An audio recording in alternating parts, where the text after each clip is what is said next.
இந்த நந்தி முற்கால சோழர் கலைப்பாணியில் இருக்குது. இது வந்து மணிகள் நெற்றியில் சூட்டப்பட்டிருக்கு. மணிகள் நல்ல விரிந்த கோலத்தில் சிறிய அளவிலான கொம்பு அமைப்போட நெற்றியில் வந்து வில்வ இலை சூட்டப்பட்டிருக்குது. கழுத்தில் மணிகள் அருமையாக வந்து மணிகள் கழுத்தில் மணியோடு கூடிய அந்த நந்தியினுடைய தோற்றம். சிறிய காதுகள், பெரிய காது இல்லை, சிறிய காது, உடலமைப்போடு ஒரு அமர்ந்த நிலையில் இங்கே நந்தி முழு நந்தியாக இங்கே கிடைக்குது. இது மட்டும் இல்லாமல் உடைந்த நந்தி இங்கே நிறைய கிடைக்குது இந்த பகுதியில். இது வந்து கோட்டத்தினுடைய மேல் பகுதியில் இருந்திருக்கிறதுக்கான வாய்ப்புகள் இருக்குது. கோபுரம் இருந்திருக்கணும், அதில் கருவறையினுடைய மேல் பகுதியில் இருந்திருக்கணும். நிறைய பரிவார தெய்வங்கள் சுற்றி இருக்குது. முருகன், வந்து துர்க்கை மற்றும் இந்த உடைந்த ஒரு பீடத்தினுடைய உடைந்த பகுதியில் ஒரு இது, மேலே இருக்கக்கூடிய கோட்டம், சிறு கோட்டத்தினுடைய பகுதி இதெல்லாம் கிடைக்குது. அதில் யாழி வரிகள் கிடைக்குது, மேலே இருந்த யாழி வரிகள் கிடைக்குது. இப்படி ஒரு சிவன் கோயில் இருந்ததுக்கான எல்லா கூறுகளும் இங்கே இருக்குது. அது மட்டும் இல்லாமல் ஆவுடையினுடைய உடைந்த பகுதி கிடைச்சிருக்கு. ரொம்ப முக்கியமான ஒரு இடமாக புதுக்கோட்டை மாவட்டத்தில் பல கோயில்கள் கிடைக்கப்பட்டாலும் இந்த புதுக்கோட்டைக்கு அருகாமையில் இருக்கக்கூடிய பராந்தகருடைய ஒரு கட்டுமானம் இது.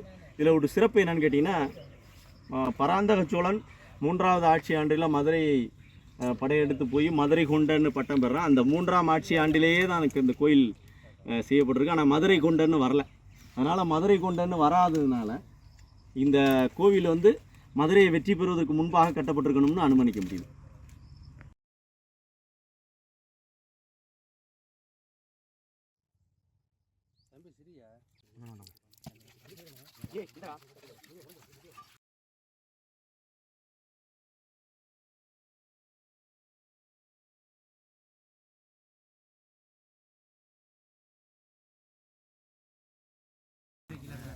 இதே மாதிரி பிட்டு இதுக்குள்ள நிறைய இருக்கு. இந்த பாஜனா பங்கு தானே சார் இருக்கணும்.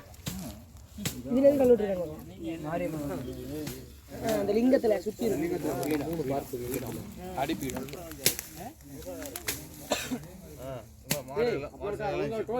இங்க வந்து பாருங்க. அரா குறாங்க. சரி. அது ஃபுல்லா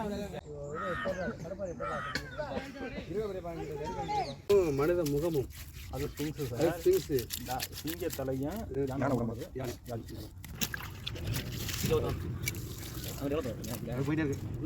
வந்து என்ன கல்வெட்டுகளும் பராந்தகர் காலத்து இதாக இருக்கிறதுனால இந்த அமைப்பும் நிச்சயமாக பராந்தகர் காலத்து இது அப்படின்னு நம்ம நம்பலாம். இந்த சிற்பம் வந்து பராந்தகர் காலத்தைய சிற்பம். அருவீஸ்வரர் அப்படிங்கிற அந்த நிலையில் சிவபெருமான் காட்சி தர்ற இந்த காட்சியில் பார்த்தீங்கன்னா இவருடைய ஜடாமகுடம் சூடியிருக்கிறாரு. இவருடைய பக்கவாட்டில் 4 கரங்கள் இருக்குது. இந்த ஒரு கரத்தை வந்து ஞானத்தை, அதாவது ஞானத்திற்கான ஒரு குறியீடாக நெஞ்சில் அகம் நானே கடவுள் என்பதை உணர்த்துகிற விதத்தில் கையில் வந்து முத்திரையோடு, ஞான முத்திரையோடு இந்த சிவபெருமான் அமர்ந்திருக்கிறார். அமைதியான கோலத்தில் இந்த காட்சி. இது பெரும்பாலும் பார்த்திங்கன்னா தட்சிணாமூர்த்தியாக பல இடங்களில் வழிபடப்படாது. இதை வந்து ஞானமூர்த்தின்னு சொல்கிறாங்க. இது வந்து அருவீஸ்வரர் அப்படிங்கிற நிலையில் சிவபெருமான் மிக சாகவாசமாக அமர்ந்து காட்சி தர்றாரு. இது மட்டும் இல்லாமல் இங்கே இன்னொன்று என்னென்னா, இதே காலத்தை சேர்ந்த சிற்பங்கள் பெருங்கலூர் கோவிலிலும் இருக்கிறது. இங்கே இருக்கக்கூடிய சிற்பங்கள் அங்கே கொண்டு போய் வச்சுருக்காங்க. அதையும் உறுதிப்படுத்தியிருக்கிறோம். இங்கே கல்வெட்டு கிடைத்திருக்கிறது. பெருங்கலூரிலும் பராந்தகன் காலத்தைய 3ஆம் ஆட்சி ஆண்டினுடைய கல்வெட்டு அடையாளப்படுத்தப்பட்டிருக்கிறது. மாந்தாங்குடி கிராமத்தில் இருந்த இந்த அக்ரஹாரம் பகுதியிலே இருந்த இந்த கோவிலினுடைய பகுதிகள் தான் எடுத்து அங்கே கோயிலாக நிர்மாணிக்கப்பட்டிருக்கிறது. இங்கே வந்து இந்த சிவன் கோவில் இருந்ததற்கான ஆவுடை மற்றும் நந்திகள், அடுத்து முருகன், துர்க்கை, மற்ற ஏனைய சிற்பத்தினுடைய பகுதிகள், கோட்டம் என்று சொல்லுகிற அந்த பகுதி, யாழி வரிகளுடன் கூடிய அந்த பகுதி, இப்படி இந்த இடத்தை சுற்றி மிக தொன்மையான 1100 ஆண்டுகள் பழமையான பராந்தகர் காலத்தைய கட்டுமானங்களுக்கு கிடைக்கிறது சிறப்பு. இந்த இடம் மாந்தான்குடி, புதுக்கோட்டை தஞ்சை நெடுஞ்சாலையின் உட்பகுதியில் காணப்படுகிறது. இது குறித்து நாம் மாவட்ட நிர்வாகத்திற்கும் ஏனைய அரசு நிர்வாகத்திற்கும் தகவல் தெரிவிக்க இருக்கிறோம்.